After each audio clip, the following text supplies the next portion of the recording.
My name is Martha. I'm 62 years old, and after I paid the mortgage on a beautiful $450,000 house for my daughter for 4 years, she shoved me to the floor and screamed, "Get out." So I sold it right out from under her. It's a long story, a painful one, but one I feel I have to tell, if only to make sense of it myself. Before I begin, I'd love to know where you're all listening from. It's a comfort to me, knowing that even in the loneliest moments, we're all connected somehow. Let me know in the comments what country you're in and what time it is there. It makes the world feel a little smaller, doesn't it? Okay, let's get into it.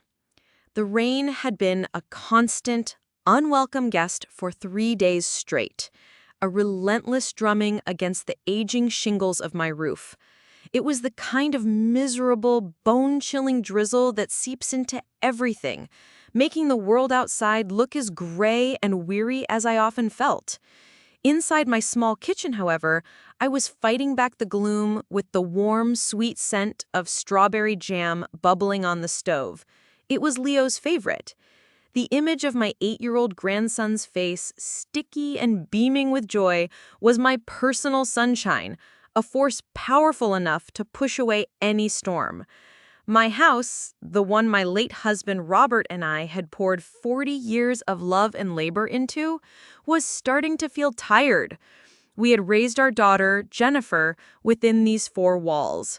I could still see the ghost of a crayon drawing of a lopsided sun she'd made near the baseboard when she was 5, now faded almost to nothing. But lately, the sweet nostalgia was being drowned out by the steady, metronomic plink, plink, plink coming from the living room. It was the sound of my grandmother's antique porcelain bowl, now repurposed as a catch basin, slowly filling with rainwater from a leak that seemed to grow more insistent with every storm. A roofer had quoted me a price 6 months ago that had made my breath catch in my throat. A price I simply couldn't afford. Not yet. I scraped the bottom of the pot with a wooden spoon, watching the glossy, ruby-red mixture thicken. On the counter, next to a basket of freshly picked apples, lay a stack of bills. My pension, earned from 35 years of teaching second graders how to read, was enough to keep the lights on and food on the table, but not much else. There was no room for luxuries, and certainly no room for a new roof. The reason for that was printed in stark black and white on my bank statement, a recurring monthly payment of $2,800. It wasn't for my mortgage. This little house with its creaks and leaks had been paid off for a decade. It was for Jennifer's. 4 years ago, Jennifer and her husband, Paul, had found their forever home. They were expecting their second child, Chloe, and their cramped 2-bedroom apartment was becoming impossible. The house they had fallen in love with was in a new, pristine development called Riverside Estates. It was the suburban dream personified. 4 spacious bedrooms, a sprawling backyard perfect for a swing set, and a gleaming gourmet kitchen that looked like it had been lifted from the pages of a magazine. It also came with a $450,000 price tag. They had next to nothing saved for a down payment. Paul worked as a freelance graphic designer, his income a volatile landscape of peaks and valleys. No bank would even consider giving them a loan. I saw the genuine despair in her eyes, the fear that she wouldn't be able to give her children the stable home she'd had. My heart ached for her. I remembered the promise I had made to Robert in the sterile, quiet hospice room just after his funeral. "Take care of our girl," he whispered, his hand frail in mine. "She's got a good heart, but she's a dreamer." So I did what any mother would do. I took a substantial portion of the inheritance my own parents had painstakingly saved, money I had earmarked for my own old age, and I made the down payment. I put my name on the loan, my good credit and financial history the only reason the bank agreed. The arrangement was sealed not with contracts, but with tearful hugs and fervent promises. "Just for a year or 2, Mom," Jennifer had vowed with her eyes shining with gratitude. "Just until Paul's business takes off. We'll take over as soon as we can." 4 years had passed in the blink of an eye. Paul's business, never quite took off. There was always a plausible excuse: a major client who went bankrupt, a lucrative project that was delayed, an unexpected dip in the market. And I, caught in a web of love and obligation, kept paying. Every month on the 1st, I would log into my online banking, my stomach in a knot, and send the money. Then I would look at the spreading water stain on my own ceiling and tell myself it was a small price to pay for my family's happiness. My phone buzzed on the counter, pulling me from my thoughts. It was a picture message from Jennifer. Leo and Chloe were in the immaculate backyard of the Riverside house, laughing as they ran through a sprinkler under a brilliant sun. It must have been from last week before the deluge started. The caption read, "They miss their Grammy so much." A wave of pure, unconditional love washed over me, so potent it momentarily erased the worry about the bills and the leaky roof. I typed back, my fingers clumsy, "Grammy misses them too. I'm making Leo's favorite jam right now." Almost immediately my phone rang. It was Jennifer. "Jam! Oh, Mom, you're an angel," she chirped, her voice a symphony of sweetness. "Listen, speaking of angels, we were just talking about you. I have the most amazing news. Paul got a huge promotion at work, a full-time salaried position with benefits. Things are finally turning around for us." A genuine, unburdened smile spread across my face, the first in a long time. My shoulders, which I hadn't realized were tensed up to my ears, finally relaxed. "Oh, honey, that's the most wonderful news! I'm so proud of him." This was it, the moment I had been praying for 1,460 days. The roofer's business card was stuck to my fridge with a magnet. Maybe now I could finally make that call. "Yeah, it's a game changer," she continued, a little too quickly. "So to celebrate, we want to have you over for a special dinner this weekend. Saturday? And, well, we have a little surprise for you, too, something we've been planning." "A surprise for me?" I asked, my heart swelling with emotion. Maybe they wanted to present me with the first mortgage check written from their own account. Maybe they'd bought me a small gift to thank me. "Of course I'll be there. I'll bring my famous apple pie." "Perfect. It's a date. See you Saturday, Mom. Love you. Love you too, sweetie." I carefully poured the hot, fragrant jam into sterilized jars, the steam warming my face. I felt a deep, bone-deep satisfaction, the kind a mother feels when she knows she's done right by her child. I believed with every fiber of my being that I had given my daughter the foundation for a perfect, secure life. I had built her a fortress against the storms of the world. At that moment, I was blissfully unaware that the fortress was a facade, and the person I needed protection from was the very one I had sacrificed everything to protect. The perfect picture I had so carefully painted was about to be ripped to shreds. The days leading up to that Saturday dinner passed in a haze of cheerful anticipation. It felt as though a heavy gray cloak I hadn't even realized I was wearing had been lifted. I found myself humming along to the radio as I did my grocery shopping, taking extra care to pick out the crispest, most perfect gala apples for the pie. On a whim, I stopped by a department store and bought a new blouse, a soft cornflower blue that my husband, Robert, had always said brought out the color of my eyes. It felt frivolous, spending money on myself for a change, but it also felt right. This wasn't just a dinner, it was a turning point. A celebration was in order. When I met my friend Susan for our weekly coffee at our favorite little cafe, I couldn't contain my excitement. I told her all about Paul's promotion and the celebratory dinner. Susan, ever the pragmatist, listened with a small, cautious smile. She had been my rock since Robert passed away, a steady voice of reason when I was prone to being led by my heart. She had watched me for 4 long years pour my savings and my peace of mind into Jennifer's life. She'd seen me patching my old winter coat instead of buying a new one, all so that $2,800 payment would go through without a hitch. "A promotion is wonderful news, Martha," she said, carefully stirring a cloud of foam into her latte. "But Jennifer has a way of sugarcoating things. You know that. Just please, manage your expectations. Don't go planning that Alaskan cruise just yet." Oh, Susan, you're such a cynic, I laughed, waving her concerns away with the flick of my wrist. I didn't hear her. She sounded so genuinely happy, so relieved. This is it. I can feel it in my bones. Susan just sighed and patted my hand. I hope you're right, hon. I really do. Nobody deserves a break more than you. On Saturday evening, I took extra time getting ready. I styled my hair, put on a little lipstick, and slipped on the new blue blouse. The apple pie, its crust a perfect golden brown, sat on the passenger seat of my car, filling the small space with the comforting aroma of cinnamon and baked apples. As I drove the 25 minutes to Riverside Estates, I felt a sense of pride. The development was immaculate, a picture-perfect slice of the American dream. The lawns were uniformly green, the houses handsome and well-maintained. This was the life I had wanted for my daughter, the stability I had worked so hard to help provide. I pulled into the driveway of the familiar two-story colonial at the end of the cul-de-sac.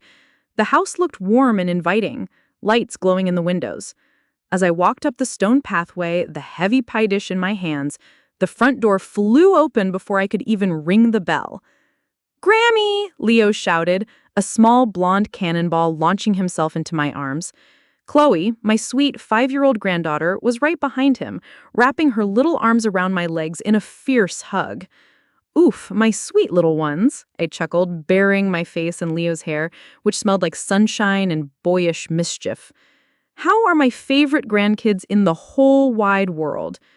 Jennifer appeared in the doorway, a wide, welcoming smile on her face. "See? I told you they missed you. Come on in, Mom. You're just in time. Dinner's almost ready." She looked stunning. Her dark hair was styled in soft waves, and she was wearing a new, elegant-looking silk dress. She took the pie for me and led me into the heart of the home. The house smelled divine, a rich blend of roasted chicken, garlic, and herbs.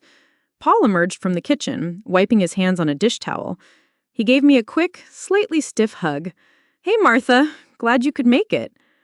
"Congratulations again on the promotion, Paul," I said warmly, giving his arm a squeeze. "We're all so proud of you. It must be a huge relief." "Oh yeah, thanks," he mumbled, his eyes darting toward Jennifer for a split second before focusing on a spot just over my shoulder. I registered a flicker of something in his expression. Not pride, but a kind of nervous tension. I dismissed it as the natural stress of taking on a new, more demanding role at work. Dinner was a lively, happy affair, driven largely by the kids' cheerful chatter. Leo gave me a detailed, play-by-play account of his latest soccer game, and Chloe proudly presented me with a drawing she'd made at preschool, a colorful, abstract masterpiece, featuring our family as smiling stick figures. I soaked it all in, feeling a deep, quiet contentment settle over me. This was everything. This made all the sacrifices worthwhile. I did notice, however, that Jennifer and Paul were unusually quiet.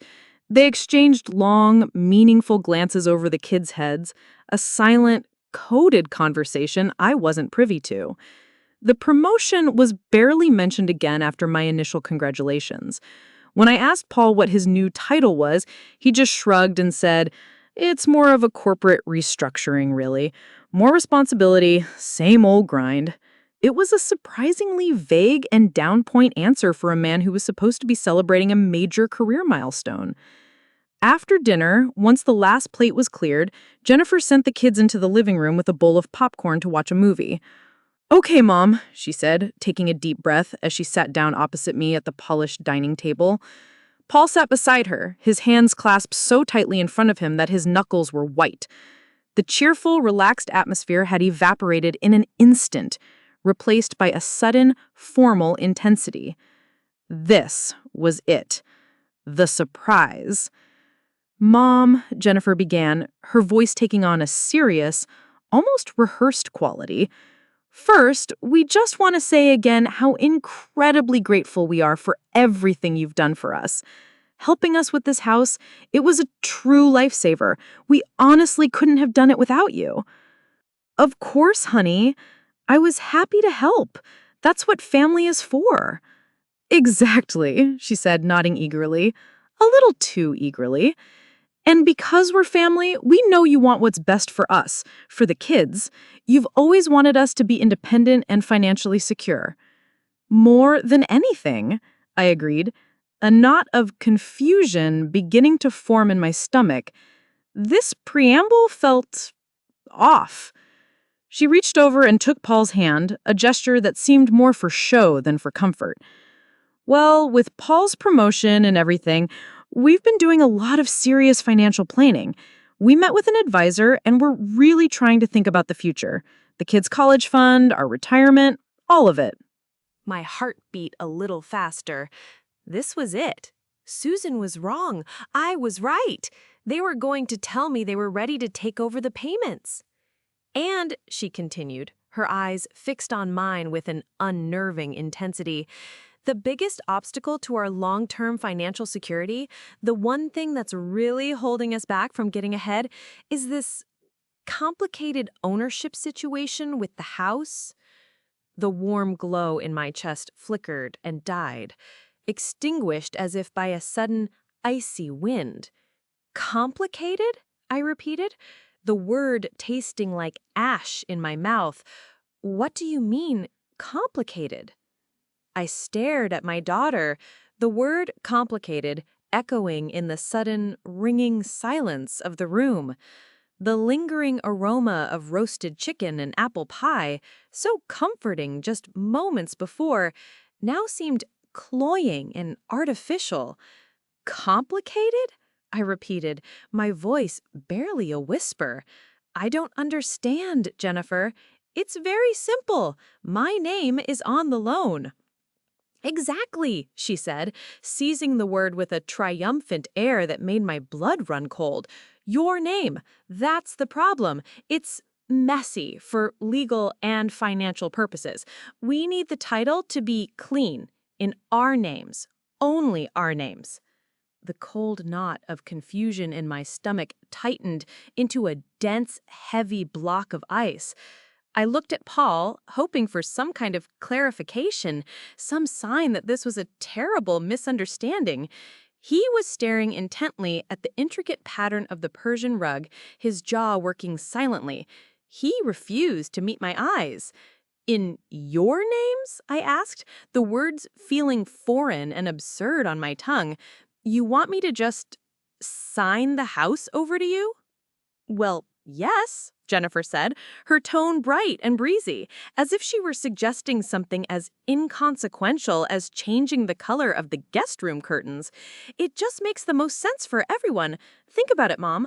You've been paying the mortgage for 4 years now. That's a huge amount. We figure you've paid more than your fair share. So the simplest solution is for you to just sign the deed over to us. We'll get a lawyer to draw up the papers, make it all official. It'll be the final step to us being truly independent. You'll have finally set us up for life. The audacity of it, the sheer, unadulterated entitlement left me breathless. They weren't offering to take over the payments. They were demanding the ultimate prize, the culmination of all my sacrifice for free. They wanted me to hand them a nearly $500,000 asset, an asset that I had bled my own finances dry to maintain for them, and they had the gall to frame it as their independence? I struggled to find my voice, to keep it from shaking with the tidal wave of emotions crashing inside me. I had been a teacher for 35 years. I knew how to remain calm in the face of the most bewildering, childish logic. Jennifer, I said slowly, choosing my words with the precision of a surgeon, I think you're forgetting a few things. When I helped you get this house, the understanding was that I would help with the payments for a while. The house itself, the equity, the over $200,000 of my own money that I have personally invested in this property, that is my retirement fund. It is my entire life's savings. It's the only real security I have left in the world. A flicker of annoyance, quick and sharp, crossed her face. The sweet, grateful daughter from the dinner table had vanished completely, replaced by a petulant stranger. But that was your choice, Mom, she countered, her voice gaining a hard, defensive edge. "We didn't put a gun to your head. You offered. You chose to help us. You can't hang that over our heads like some kind of debt. It's not fair." Fair? The word erupted from me, sharper and louder than I intended.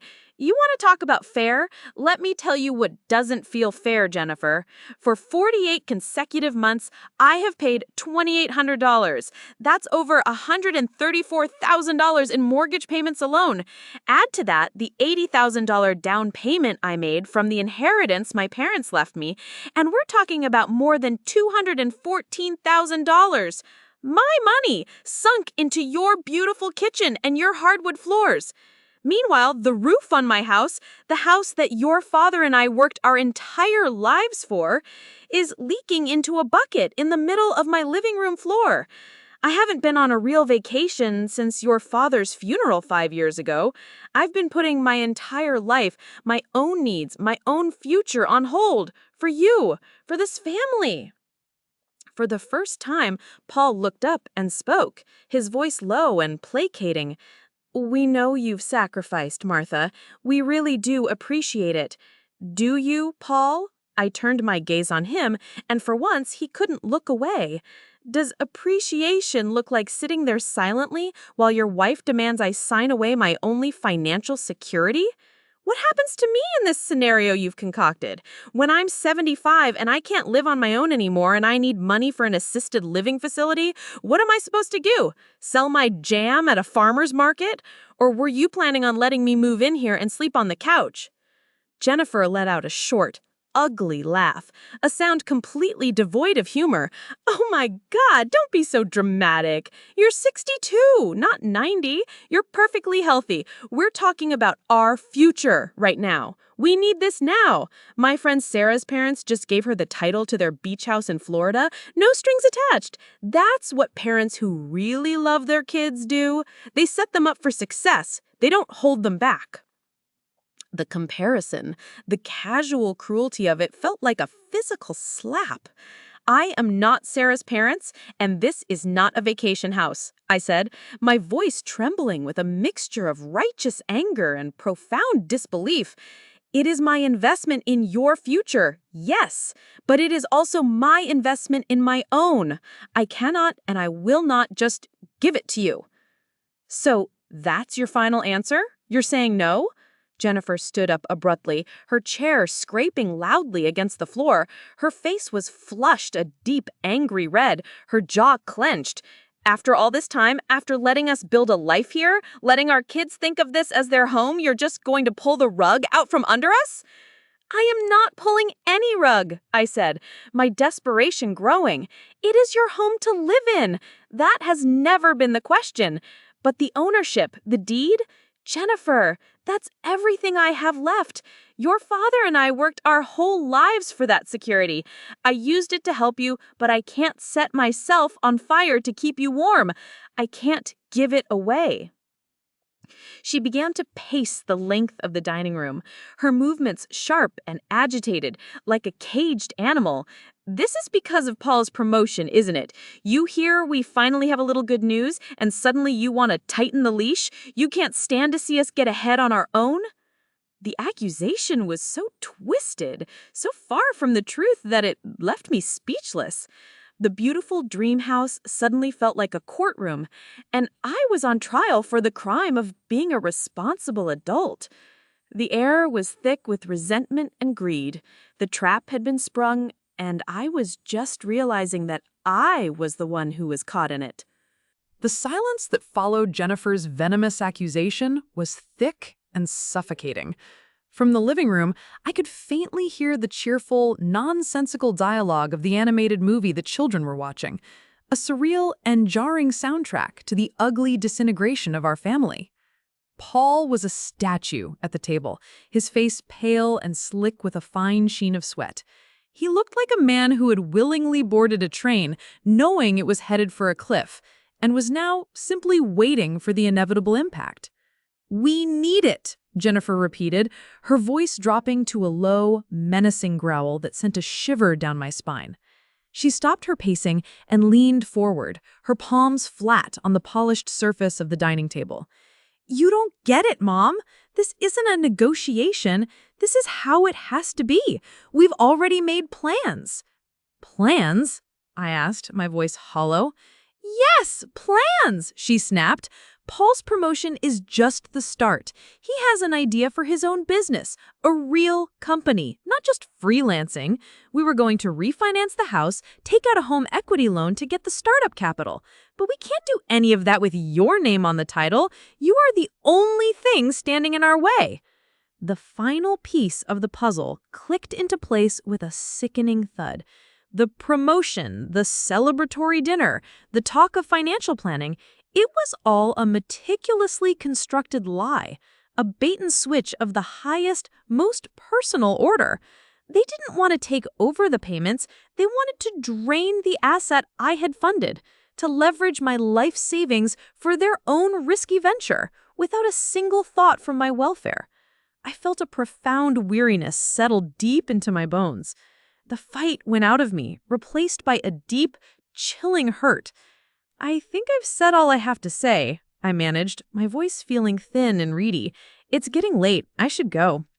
I turned and walked toward the entryway, my legs feeling unsteady, as if they belonged to someone else. I just needed to get out, to escape the suffocating atmosphere of this house of lies, to breathe air that wasn't poisoned with entitlement and greed. "You don't listen," Jennifer's voice was right behind me, sharp and shrill like a siren. "You can't just walk away from this. You can't just say no and expect us to accept it."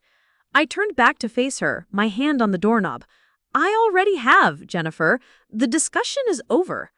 "No, it's not." She took a step closer, her body language radiating pure aggression, her fists clenched into tight white balls at her sides. "You owe us this. You raised me to believe you'd always be there for me, that you'd do anything for me. Well, here I am. I need you to be here for me now." "Being here for you doesn't mean letting you commit financial suicide with my money," I said, my voice trembling but firm. "There is a line, Jennifer. A boundary, and you are trying to erase it." "I don't care about your stupid boundaries," she screamed. And then she did the unthinkable, the act that would forever sever the bond between us. She shoved me. It wasn't a little push, not a gesture of frustration. It was a hard, deliberate, two-handed shove to my shoulders, meant to move me, to dominate me. I was completely unprepared. I stumbled backward, my sensible shoes slipping on the ridiculously polished hardwood floor.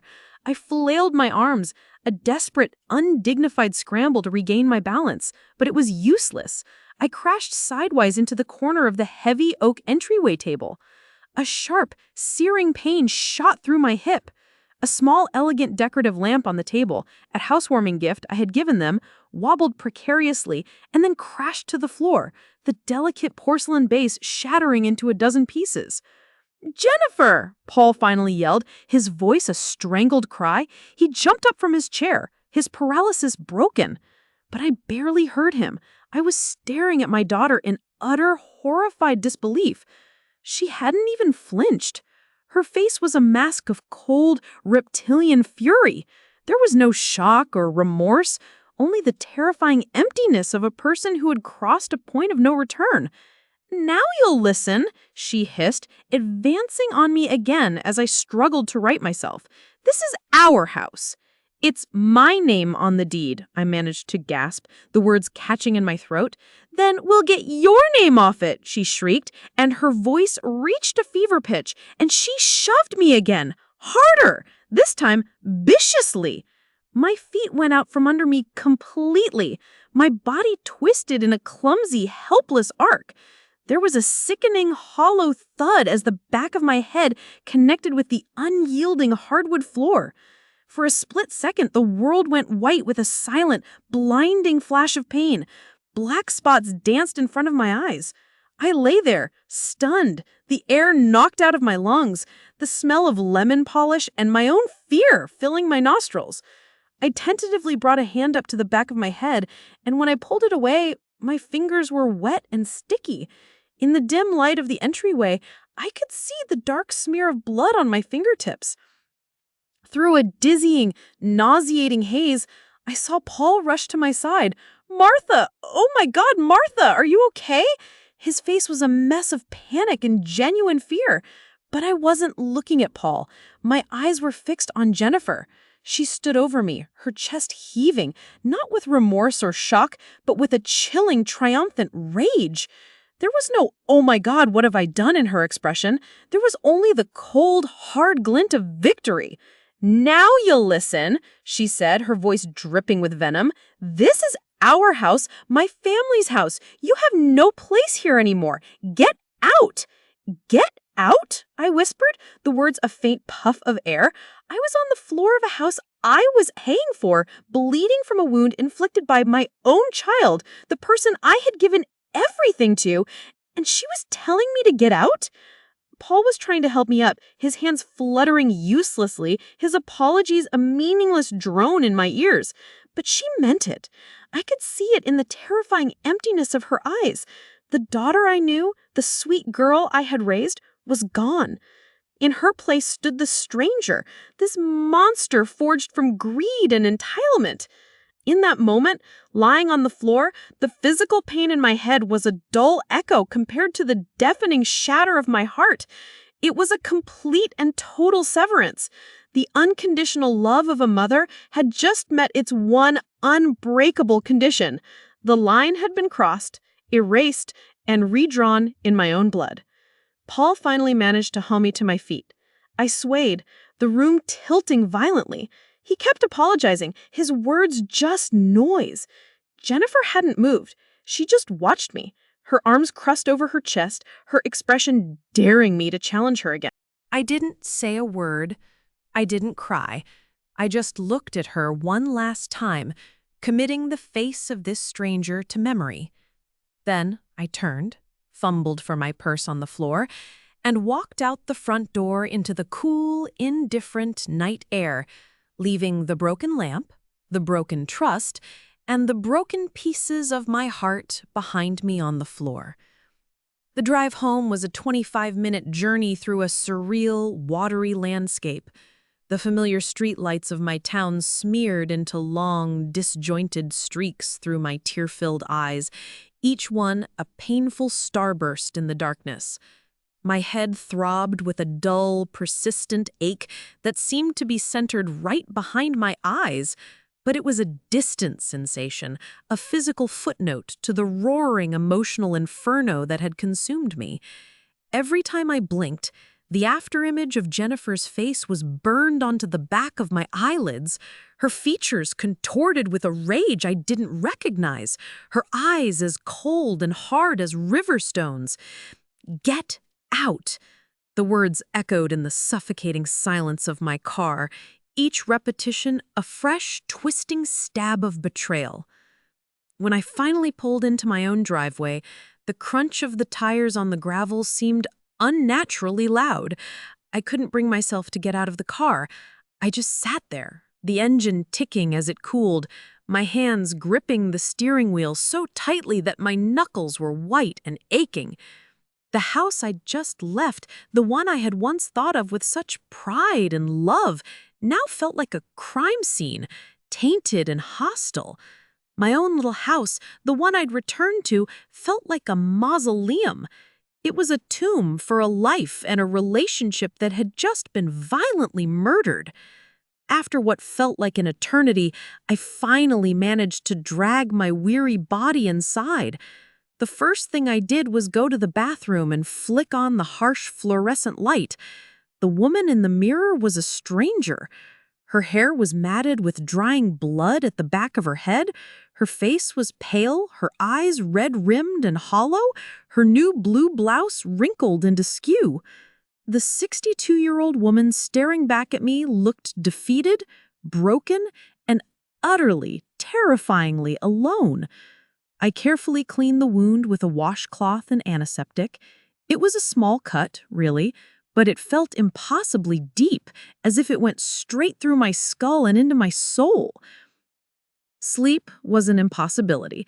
I knew it before I even tried. I wandered through the quiet, dark rooms of my house, a ghost in my own life, my hand trailing along the familiar surfaces of furniture that had been with me for decades. I ended up in the living room, sinking to the floor and pulling a heavy, leather-bound photo album onto my lap. In the corner, the bucket was still faithfully doing its job, the plink, plink, plink of the leaky roof, the only sound in the house. It was a steady, mocking rhythm, a liquid clock counting out the seconds of my foolishness. With trembling fingers, I opened the album to the first page. There was Jennifer as a baby, swaddled in a pink blanket, all chubby cheeks and a toothless, trusting grin. I turned the page. There she was on her first day of school, her pigtails crooked, her oversized backpack almost bigger than she was, a look of terrified excitement on her face. I remembered holding her hand so tightly as we walked to the school bus, my heart aching with the first pangs of letting go. Here we were at her high school graduation. She had her arms slung around my shoulder, her face alight with triumph, both of us beaming. Robert was in that picture too, standing beside me, his chest puffed out with so much pride it seemed his heart would burst. I traced his smiling, handsome face with my finger, the cool, smooth paper a poor substitute for his warmth. "What would you do, Robert? What did I do wrong? How did our sweet girl turn into that?" I turned the page again. Jennifer's wedding day. She looked like a fairy tale princess in her white gown. I remembered the quiet moment we'd shared in the bridal suite, just the two of us, before she walked down the aisle. I was adjusting her veil and she'd grabbed my hand, her eyes swimming with tears. "Thank you for everything, Mom," she'd said, her voice thick with emotion, "for always believing in me." Had it all been a lie? A performance? Had this selfish, greedy, monstrous core been lurking inside her all along, and I'd just been too blinded by a mother's unconditional love to see it? My mind began to catalog the sacrifices, not just the big ones, the obvious ones like the mortgage or her expensive college fund. I thought about the little ones, the countless unrecorded acts of maternal devotion, the hundreds of times I'd dropped everything at a moment's notice to babysit so she and Paul could have a desperately needed date night. The family trips to the beach I'd paid for because they were too broke. The living room furniture I'd bought them as an anniversary gift because Jennifer had complained their old sofa was embarrassing. Every act of generosity, every gesture of love now felt tainted, recast in a harsh, ugly new light. They weren't gifts, they were evidence of my folly. I hadn't been helping her build a life, I had been enabling her to avoid one. My love had become a crutch, and instead of learning to walk on her own 2 feet, she had decided to break the crutch over my head and demand that I carry her instead. The grief began to recede then, burned away by the hot, clean flame of anger. It wasn't the explosive, out-of-control rage of Jennifer. It was a cold, quiet, hardening anger. It was the anger of a person who has been taken for a fool for the very last time. She had physically pushed me out of her house. She had screamed at me that I had no place there. She had drawn the line. The first hint of dawn was beginning to lighten the sky, painting the edges of my curtains in shades of bruised purple and gray. The rain had finally stopped. The dripping in the bucket had slowed to a crawl. In the profound quiet of that new morning, a decision formed in my mind. It wasn't born of spite or a desire for revenge, though those emotions were certainly present. It was born of a primal, undeniable necessity. It was an act of survival. She had told me to get out. She had told me I had no place there. Fine. If I had no place there, then neither did my money. Neither did my name on the deed. Neither did my lifetime of sacrifice. I closed the photo album, the heavy leather cover making a soft, final thud that echoed in the silent room. I pushed myself to my feet, my joints aching, but my spine felt straighter and stronger than it had in years. The woman who looked back at me from the hallway mirror that morning was different from the one the night before. The brokenness was still visible in the shadows under her eyes, but it was overshadowed by a new, steely resolve. The tears were gone, and her gaze was clear and unwavering. I had spent my entire life taking care of others. My husband, my students, my daughter, my grandchildren. Now, for the first time, it was time to take care of myself. Jennifer thought she held all the power because she was young and strong, and I was her aging, accommodating mother. She was about to receive a long overdue education on where the real power lay. It wasn't in who could scream the loudest or push the hardest. It was in whose name was on the legal line, and that name was Martha Ann Gable. I walked into the kitchen, picked up the phone, and dialed a number I knew by heart. I knew exactly who I needed to call first. The first call I made that morning wasn't to a realtor or a therapist. It was to someone who represented both stability and strength in my life. I dialed the number of David Allen, a man who had not only been my late husband's best friend since they were boys playing stickball in the street, but had also been our trusted family lawyer for over 30 years. He had handled the legalities of our wills, the sale of our first tiny starter home, and had sat with me in his quiet, book-lined office for hours after Robert's funeral, patiently explaining the complexities of the estate with a kindness that I would never forget. He was, in a word, a rock. He picked up on the second ring, his voice calm and steady as always, even at this early hour. "Martha? Is everything all right? It's barely 7. "I'm fine, David," I lied, my voice still hoarse from a night of unshed tears. The lie felt necessary. I needed to project strength, even if I didn't feel it. "But I need your help. I need to schedule an appointment as soon as you can possibly see me."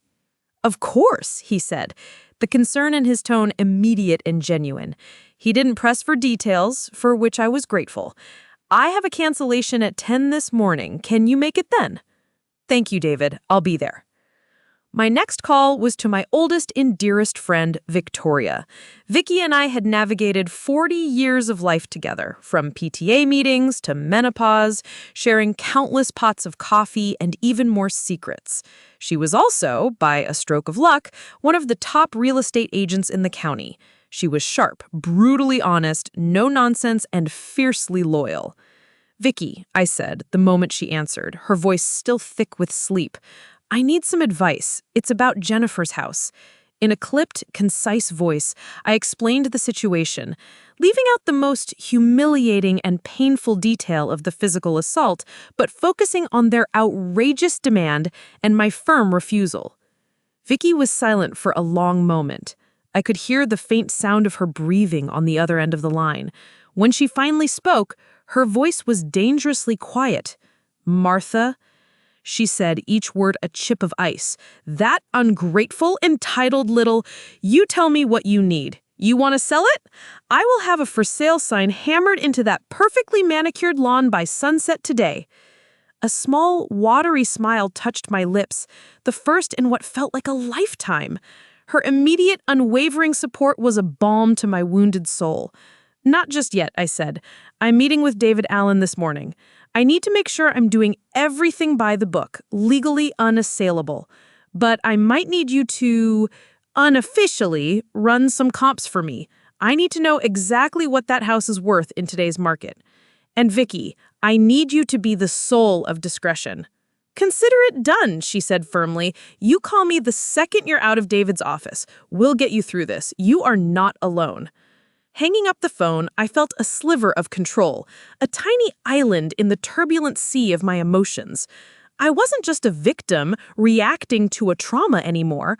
I was a woman with a plan, and I had powerful allies in my corner.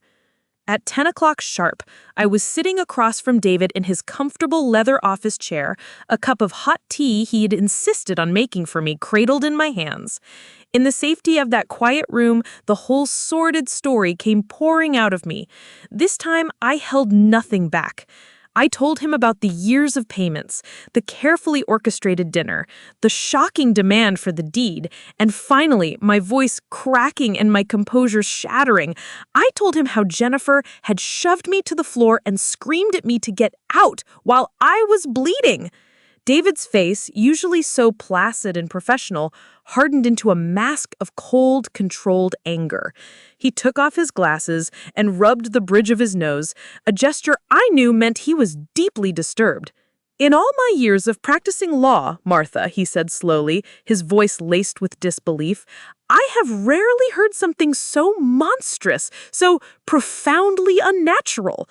He listened patiently as I laid out my feelings, my fears for my grandchildren, and the cold, hard resolve that had settled in my heart overnight. I don't want to hurt Leo and Chloe, David, I finished, the words aching in my throat, but I cannot continue to be a doormat. I will not be a bank, and I will not be a victim. You are absolutely right, he said, leaning forward, his eyes meeting mine, and you are in much stronger legal position than you might think. Now, we can go the aggressive route, as Victoria would no doubt prefer, and list the house for sale immediately. Or we can take a more methodical, strategic approach, one that gives them every opportunity to do the right thing, and if they refuse, builds an ironclad, unassailable case for you. He then laid out the strategy. It was brilliant in its simplicity and its cold legal logic. The first step wasn't to sell, but to formalize the living arrangement that Jennifer and Paul had so casually abused. He would draft an official letter, a notice from his office, informing them that effective the first of the following month, their informal, rent-free residency was terminated. They would be required to pay a monthly rent equivalent to the fair market value for a house of that size in that exclusive neighborhood. It would be significantly more than the mortgage payment you were covering, David explained with a grim look on his face. We'll base it on current rental comps, which I'm sure Vicky can provide in a heartbeat. If they pay, fine. The income is yours, as it should be. If they refuse to pay, then they are officially tenants in breach of a lease agreement. After 2 months of non-payment, we will have every legal right to begin eviction proceedings and sell the property. Their refusal to pay will be documented legal proof that they have no intention of honoring any financial obligation to you or respecting your ownership. It was perfect. It was methodical. It wasn't an emotional reaction. It was a calculated legal maneuver. It gave Jennifer a clear adult choice. And if she made the wrong one, she would be the one to hand me the legal ammunition I needed to protect myself. There's one more thing, David said, a strange look on his face. He swiveled in his chair and pulled a thick, dusty file from a cabinet behind him. When you bought that house 4 years ago, I was worried about something exactly like this happening. Robert always said you led with your heart, sometimes to a fault. So I drew up a document. I called it a family residency agreement. He opened the file. It stated clearly that you were the sole owner, that they were occupying the residence with your permission as non-paying tenants, and that no financial contribution on your part, including mortgage payments, constituted a transfer of equity or ownership rights. I told you at the time it was just a formality, a belt and suspenders approach to protect the asset from any potential creditors Paul might have from his freelance business. Do you remember? Vague memories surfaced, sitting at a long, polished table, a mountain of paperwork, David's calm voice explaining things. Jennifer had been there, tapping her foot impatiently, rolling her eyes at all the boring legal jargon, eager to get the keys. I think so, I said slowly. She signed it, didn't she? She did, David said, a grim, triumphant smile touching his lips as he turned the last page toward me. She signed it without even reading it. And that little document, Martha, that little piece of foresight, that is our trump card. That is our checkmate. I walked out of David's office an hour later feeling 10 feet tall. The fear and humiliation were still there, lurking in the shadows, but they were now overlaid with a powerful, invigorating sense of purpose. I had been a teacher for my entire adult life. It was time to give my daughter one last, very important lesson. Actions have consequences. And some lessons are very, very expensive. The official letter from the law offices of David Allen Esquire arrived at the Riverside Estates house via certified mail exactly 1 week later. It was a formidable-looking document, printed on heavy, cream-colored letterhead, the language formal, precise, and utterly uncompromising. It stated, in no uncertain terms, that as of October 1st, the new monthly rental payment for the property located at 124 Willow Creek Lane would be $3,500, due on or before the first of each month. It meticulously outlined the penalties for late payment and the legal consequences of non-payment, citing the relevant state statutes for landlord-tenant law. There was no room for misinterpretation. It was a legal line in the sand. I knew the exact moment Jennifer received and read it because my phone, which had been silent for a week, suddenly erupted with a series of frantic, indignant text messages that came in so fast that they tumbled over each other on my screen. What is this? A joke? Are you serious right now? $3,500? That's more than the mortgage. Where are we supposed to get that kind of money? You're really going to get a lawyer involved? Your own flesh and blood after everything we've been through? This is low, Mom, even for you. You're trying to make us homeless. Is that what you want? To see your own grandchildren out on the street? I read each message, my hand surprisingly steady, my heart rate even. The words which a week ago would have sent me into a tailspin of guilt, anxiety, and self-doubt now felt hollow. They were the predictable, theatrical tantrums of a spoiled child who had just been told no in a language she couldn't ignore.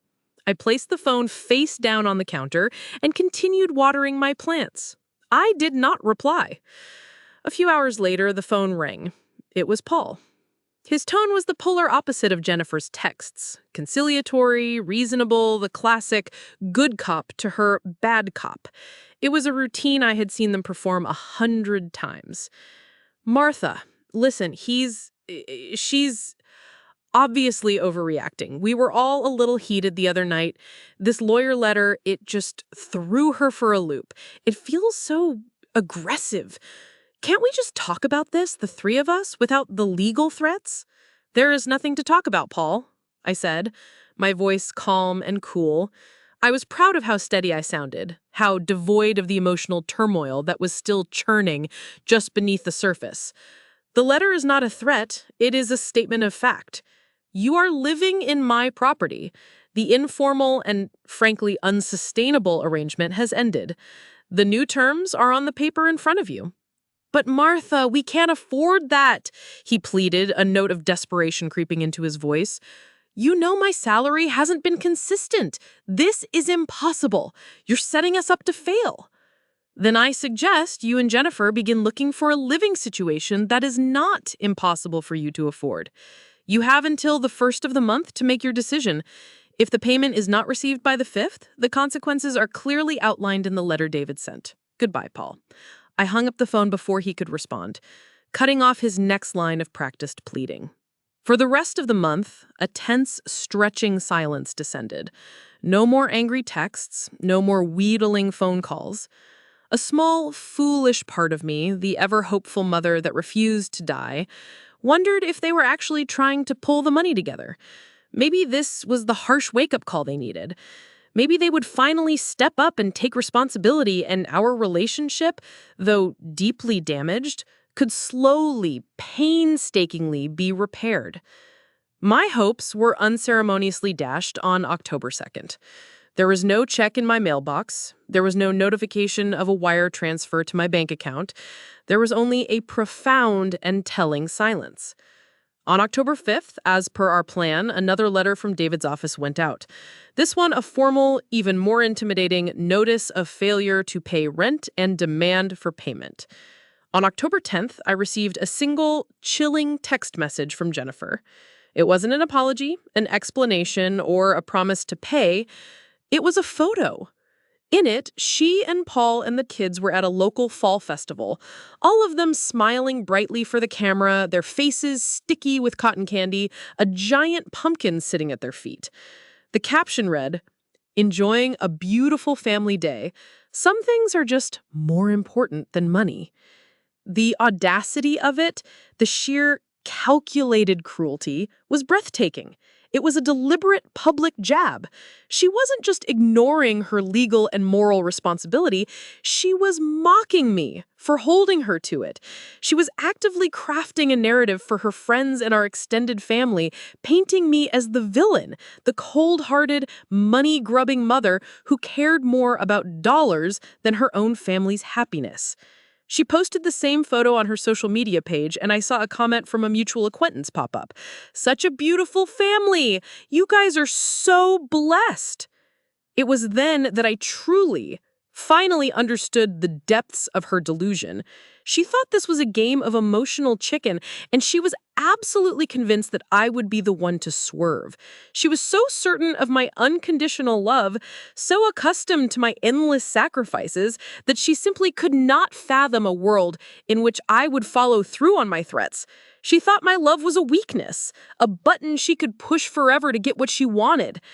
She was about to learn that a mother's love, when betrayed so profoundly, can forge itself into something as hard, as unyielding, and as sharp as steel.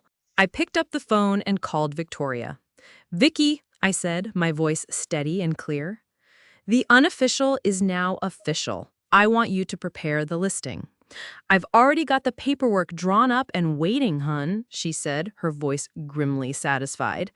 I had a feeling it would come to this. "Just say the word." "The word is said," I replied. "But we do this my way, quietly. No for sale sign on the lawn just yet. We start with private showings to pre-qualified serious buyers only. I don't want them to have a clue what's happening until we have a solid, signed offer in hand." "Smart," Vicky said, a note of admiration in her voice. "Guerrilla real estate. I love it. Leave it to me." While Jennifer was busy posting smiling photos from pumpkin patches and positioning herself as a martyr, I was quietly signing legal documents. While she was playing the victim on social media, I was meeting with Victoria and her team of trusted agents. They moved with the quiet efficiency of a special operations unit. Within 2 weeks, we had serious interest. The housing market was white hot, and a 4-bedroom house in Riverside Estates was a prize. Jennifer and Paul were living on borrowed time in a house that was already being sold out from under them, completely oblivious, arrogantly convinced they had already won. The next 2 months were some of the strangest and most stressful of my entire life. I was living a bizarre double existence, a quiet retiree on the surface and a strategic commander in a covert operation underneath. Outwardly, my life continued its placid, predictable rhythm. I went to my weekly coffee clatch with Susan and the other retired teachers. I spent hours working in my garden, tending to my roses. And I made sure to speak to my grandchildren on the phone twice a week, every Tuesday and Thursday evening. Those calls were a tightrope walk of emotion. I had to keep my voice light and cheerful, asking Leo about his school projects and listening patiently as Chloe sang a slightly off-key rendition of her ABCs. I lived for the sound of their voices, but every call was fraught with the danger of Jennifer getting on the line. When she did, our conversations were brief, surreal exchanges, painfully polite and laden with unspoken animosity. "How are you, Mom?" she would ask, her voice flat and cool. "I'm fine, Jennifer. And you? How is everyone?" "We're good, just busy with the kids and work." We never mentioned the house. We never mentioned the lawyer's letters. We never mentioned the $7,000 in unpaid rent that was now legally owed to me. We existed in a state of suspended animation, a cold war waged through suffocating silence and meaningless pleasantries. She was pretending nothing was wrong, that her blatant disregard of a legal notice was a minor disagreement that would simply blow over. And I, for my own strategic purposes, was letting her. Every stilted conversation felt like a move in a high-stakes chess game she didn't even know she was playing. Beneath this placid surface, however, my life was a whirlwind of calculated, clandestine activity. I was in constant contact with Vicky and David, my 2 trusted generals. Vicky, true to her word, had orchestrated a series of private showings at the house with masterful discretion.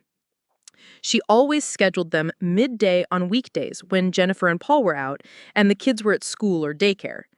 She had a key from when I first bought the place, and her team of agents was as discreet as a whisper in the wind. They would park a block away and walk to the house, ensuring no unfamiliar cars were seen in the cul-de-sac. After each showing, Vicky would text me a coded update. Had a lovely visit at the Willow Creek property. The kitchen was a huge hit. Or, second showing scheduled for the M party. They seem very serious and are bringing their parents this time. The M party were the Millers, a young, successful couple, both doctors at the local hospital, with their first child on the way. They had been looking for a home in Riverside Estates for months, wanting to be in the best school district. According to Vicky, they fell in love with the house the moment they walked through the door. They loved the open floor plan, the big backyard, and the fact that it was move-in ready. After their second visit, they put in an offer. It was a dream offer. $20,000 over the asking price, no contingencies, and a pre-approval letter from their bank that guaranteed they could close the sale in 30 days. I sat in David's office, the official offer paperwork spread out on the polished mahogany desk in front of me. "This is it, Martha," he said gently, his voice pulling me from my reverie. "This is a clean, powerful offer. Once you sign this, the clock starts ticking for real. There's no going back." My hand trembled slightly as I picked up the heavy, expensive-feeling pen. A wave of nausea and guilt, so powerful it made the room swim, washed over me. Was I really doing this? Was I really selling the home my innocent grandchildren lived in, the only home they had ever really known? I thought of Leo's room, with his carefully arranged soccer trophies on the shelf. I thought of the height chart we'd penciled onto the kitchen doorframe, marking the growth of both children in a series of happy, crooked lines. Then my mind flashed back to that night. I felt the phantom impact of my head hitting the hardwood floor. I saw Jennifer's face, her eyes cold and devoid of love. I thought of her mocking text message from the fall festival, a deliberate twist of the knife. I thought of the spreading water stain on my own ceiling, and the 40 years of hard work and careful saving that Robert and I had put in to ensure that I would be safe and secure in my old age. This wasn't just about a house anymore. This was about my life, my value, my fundamental right to live with dignity and not be treated as a disposable resource. I took a deep, shuddering breath and signed my name on the line. The ink was dark and final, a declaration of independence. The 30-day closing period was a masterclass in nerve-wracking tension. Jennifer and Paul continued their lives blissfully, arrogantly unaware. They sent me a generic store-bought Christmas card with a glossy, smiling family photo. They had no idea that a licensed appraiser had already been through their home, measuring rooms and taking notes. They had no idea that a home inspector had crawled through their attic and checked their plumbing. They had no idea that a title search was being conducted, legally preparing the property for its new owners. They had no idea that their home now legally belonged to a bank pending a final transfer of funds at closing. During this time, I started taking small, concrete steps to reclaim my own life.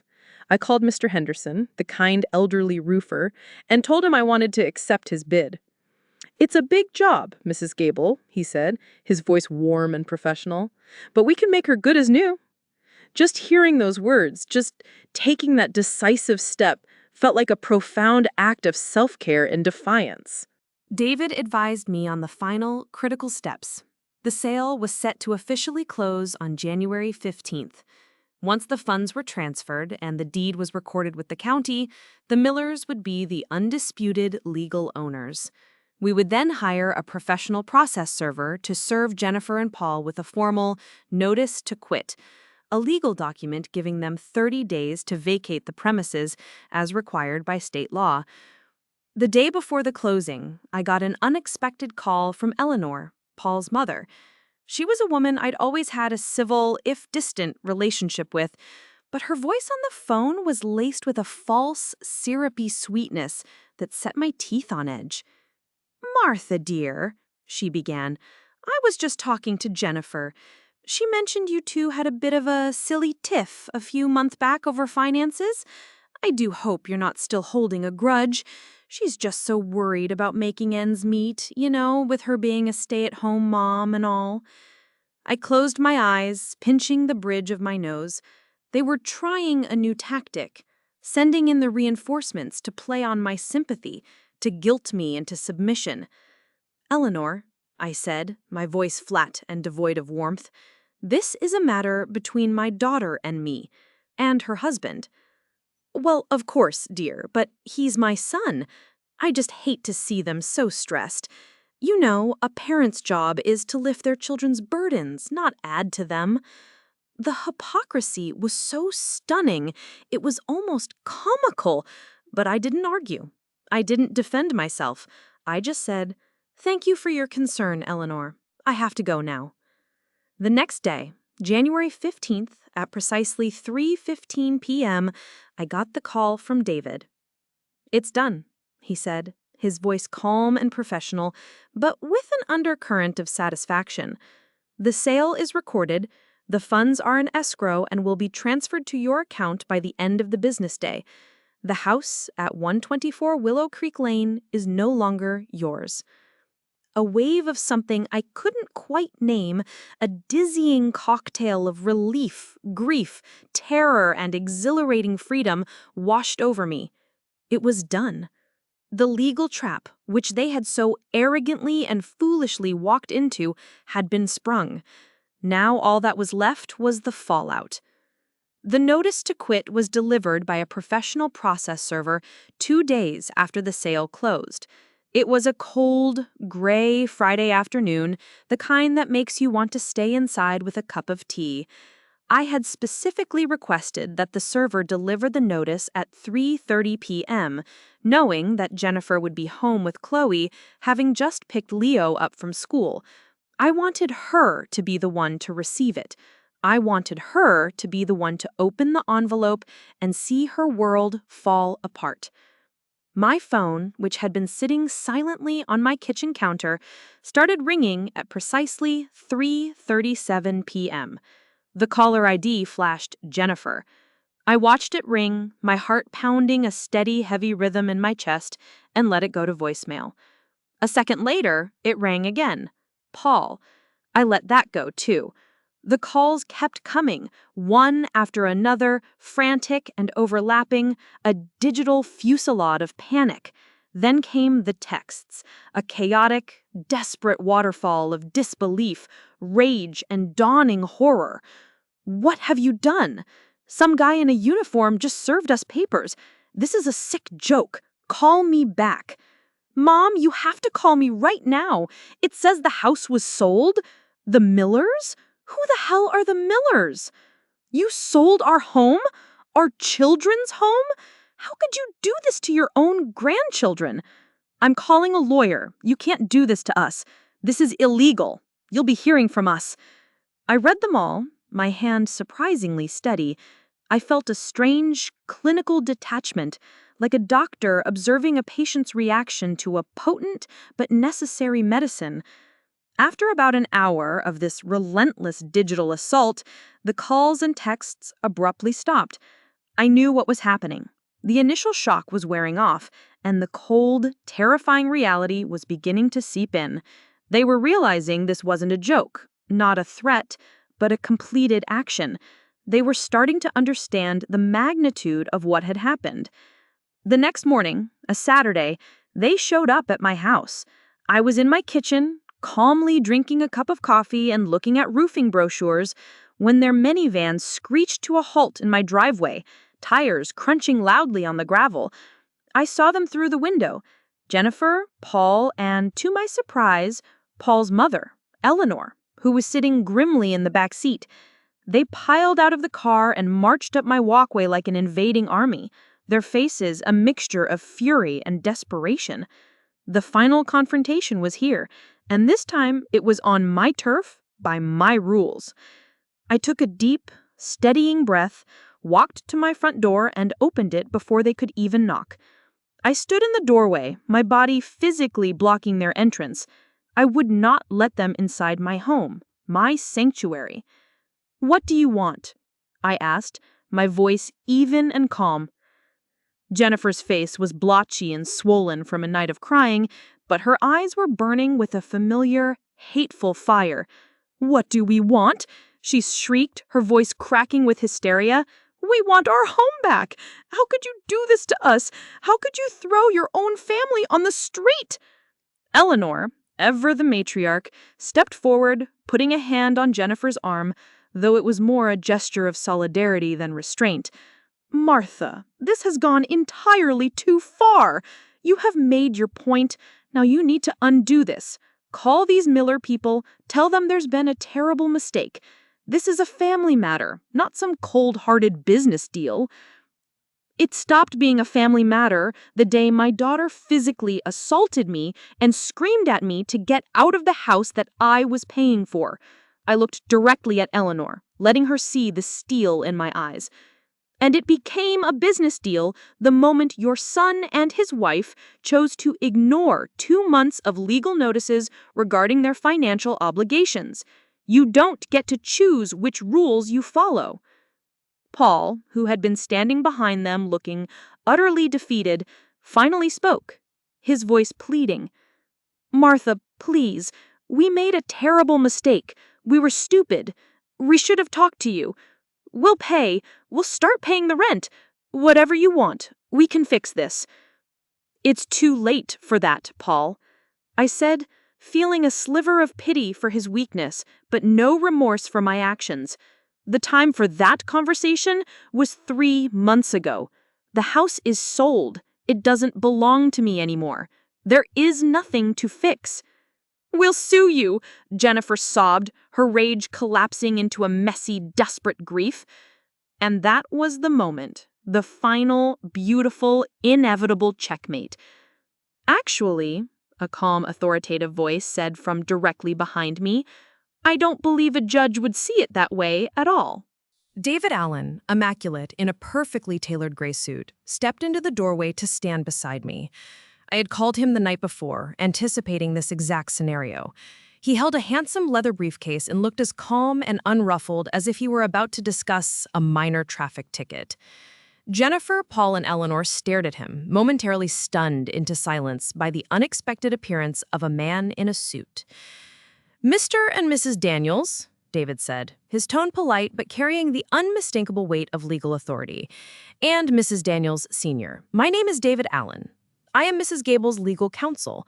While she certainly doesn't owe any of you an explanation, as your potential legal adversary, I would strongly advise you against pursuing any frivolous legal action. It would be a profound and costly waste of your time and money." "You don't know anything about it," Paul stammered, trying to puff out his chest, but just looking like a scared boy. "She took advantage of us. She manipulated us." "On the contrary," David said, clicking open his briefcase with a sharp, definitive snap. "I know everything. I know that my client, Mrs. Gable, paid the mortgage on your residence for 48 consecutive months, a sum totaling over $134,000. I know that when she requested you begin contributing to the household expenses in the form of rent, you refused. I have the certified mail receipts and copies of the unanswered legal notices right here." He pulled out a single, crisp document. "But more importantly, I have this." He held it up so they could all see it. "This is a family residency agreement, signed by you, Jennifer, 4 years ago at the closing of the house. Your signature is right here at the bottom." Jennifer squinted at the paper, her face a mask of confusion and dawning, sickening horror. David continued, his voice precise and cutting like a surgeon's scalpel. "This document, which you signed freely and without duress, explicitly states that you are residing in a property solely owned by Martha Gable. It states that you are not a co-owner, that you hold no equity in the property, and that any financial contributions made by Mrs. Gable are not a form of gift of property, but a form of temporary, discretionary assistance. In short," he said, his eyes locking with Jennifer's, "this document legally defines your status as tenants at will, tenants who have not paid their rent." The sale of the property was perfectly legal, and your impending eviction will be as well. Any lawsuit you file will be dismissed before it even reaches a courtroom. The color drained completely from Jennifer's face. I could see the moment she remembered, the moment she recalled signing a stack of boring papers at a closing table 4 years ago, too impatient and excited to get the keys to her new life to bother reading the fine print. I saw the fight, the rage, the self-righteous indignation, all of it crumble away, replaced by the stark, terrifying, and inescapable reality of her situation. She had not been cheated. She had not been tricked. She had been outmaneuvered by her own arrogance. Eleanor was speechless, her mouth hanging slightly open. Paul just stared at the ground, a man utterly and completely defeated. I looked at my daughter, this woman who had caused me so much pain, and I felt nothing but a profound and weary sadness for the person she had become. "You have 28 days, Jennifer," I said, my voice quiet but final. "I suggest you spend less time on my doorstep and more time looking for a new place to live." I stepped back, and together, David and I closed the door, shutting them out of my house and out of my life for good. The 30 days that followed the final dramatic confrontation on my doorstep were filled with a grim, unavoidable fallout. Jennifer and Paul didn't try to contact me again. The war was over, and they had been unequivocally defeated. According to Vicky, who had a nosy but reliable friend living in the cul-de-sac, a large, battered-looking moving truck appeared in their driveway about a week before the deadline. They moved, as I had suspected they would, into Eleanor's house. I could only imagine the suffocating tension in that home. 3 bitter adults and 2 confused children crammed into a space not meant for them, the air thick with blame, resentment, and the quiet, corrosive shame of failure. The day the sale of the house officially funded, a number I hadn't seen in my bank account since Robert was alive appeared on my computer screen. It was a staggering amount of money, more than I had ever possessed at one time. It was security. It was freedom. It was the hard-won spoils of a terrible war. But it was also the solid, unshakable foundation of my new life. The very first check I wrote was to Mr. Henderson, the roofer. The sound of his crew hammering and sawing on my roof a week later was the sweetest music I had ever heard. With every nail driven, with every shingle laid, I felt like a piece of my own broken life was being repaired. It was the sound of healing. The sound of me, finally, putting my own home, my own life first. But with the financial victory came a deep, personal grief that was its own kind of burden. I had lost my daughter. The Jennifer I knew, or the Jennifer I had desperately wanted to believe in, was gone forever. And in the process, I was terrified I would also lose my grandchildren. This was the one part of the equation that kept me awake at night, a cold knot of fear in my stomach. How could I maintain a relationship with Leo and Chloe, 2 innocent souls caught in the crossfire, without being dragged back into the toxic vortex of their parents? This time, I didn't rely just on my heart. My heart had proven to be a poor and unreliable guide. I sought professional advice. I continued my sessions with Dr. Evans, the wise, compassionate family counselor who had stood with me as a silent witness during that final confrontation. She helped me understand the crucial difference between a boundary and a wall. "You don't have to build a wall and cut them out of your life entirely, Martha," she explained in one of our sessions, her voice gentle but firm. "But you must build a boundary, a very clear and very strong one. The terms of your engagement with your grandchildren must be on your terms. That means neutral territory, public places, and it means your interactions are with them, not with their parents. And it absolutely, under no circumstances, ever involves money again." My first attempt to implement this new strategy was nerve-wracking. With a trembling hand, I called Eleanor's house and asked to speak to Leo. Jennifer, to my surprise, answered the phone. Her voice was flat, a monotone, devoid of any emotion. "She's busy," she said. The words clipped. "Please, Jennifer," I said, my voice steady and calm, just as Dr. Evans and I had practiced. "I'm not calling to talk to you. I would just like to speak to my grandson for a minute." There was a long, heavy pause on the other end of the line. I could hear her breathing. Finally, she said, "Fine. and I heard the clatter of the phone being put down on a table, followed by her muffled voice calling Leo's name. A moment later, his small voice came on the line. "Grammy!" Hi, sweetie, I said, a lump forming in my throat at the pure, uncomplicated sound of his voice. I was just calling to say hi and to see if you and Chloe would like to go to the zoo with me on Saturday. We could get ice cream and see the new baby monkeys. I heard Jennifer's muffled voice again in the background, sharp and indistinct. Then Leo said, his voice small and uncertain, "Mommy says she has to think about it." My heart sank. I thought she would use them as pawns, withholding them to punish me. But 2 days later, I got a surprising text from Paul's number. "They can go. I will drop them off at the main entrance at 10 a.m. Be there." That Saturday was both the most wonderful and the most heartbreaking day.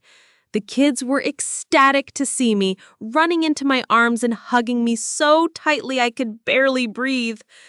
We had a glorious day. We ate popcorn, we made faces at the monkeys, and we marveled at the majestic lions. For a few hours, I could almost forget the ugliness that had transpired, but the shadow was always there.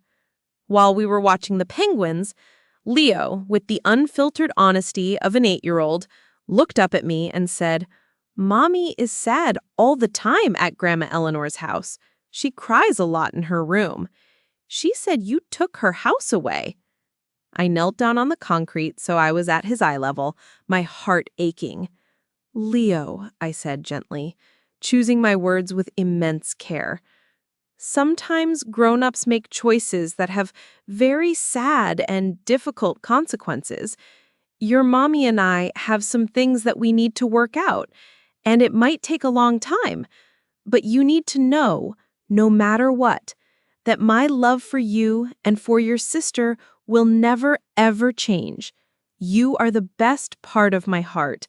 This is not your fault." He seemed to understand, or at least accept it, and nodded before turning his attention back to the penguins. On the drive to drop them off with Paul, who was waiting in his car looking grim, I knew this would be my new reality, a carefully negotiated, arm's-length relationship with my own family, built on supervised visits and conversations that carefully tiptoed around the gaping wound between their mother and I. It wasn't perfect, but it was something. It was a connection I would fight to protect. A few months later, my own little house was transformed. With a brand new leak-proof roof, a fresh coat of cheerful yellow paint, and a completely remodeled kitchen, it felt like a new beginning. I had dinner with Susan to celebrate. "So," she said, raising her wine glass in a toast, "what's next for the new and improved Martha Gable?" I smiled, a real, genuine smile that reached my eyes and made them crinkle at the corners. "I think I'm going to take that cruise to Alaska we've always talked about, and I'm going to keep being a grandmother, a loving, present, and very, very firm grandmother with excellent boundaries. My life is quieter now, but it's finally, truly, mine. I no longer feel the crushing weight of that monthly mortgage payment. I no longer live with the suffocating illusion of a perfect family. I have faced the ugliest truth a mother can face, that your child can and will break your heart into a million pieces. But I also learned the most important truth of all, that you can pick up those pieces one by one and build a new foundation for yourself, one that is strong, secure, and built not on endless sacrifice, but on unwavering self-respect. It's a lesson that came at a terrible price, but it's one I will carry with me for the rest of my days.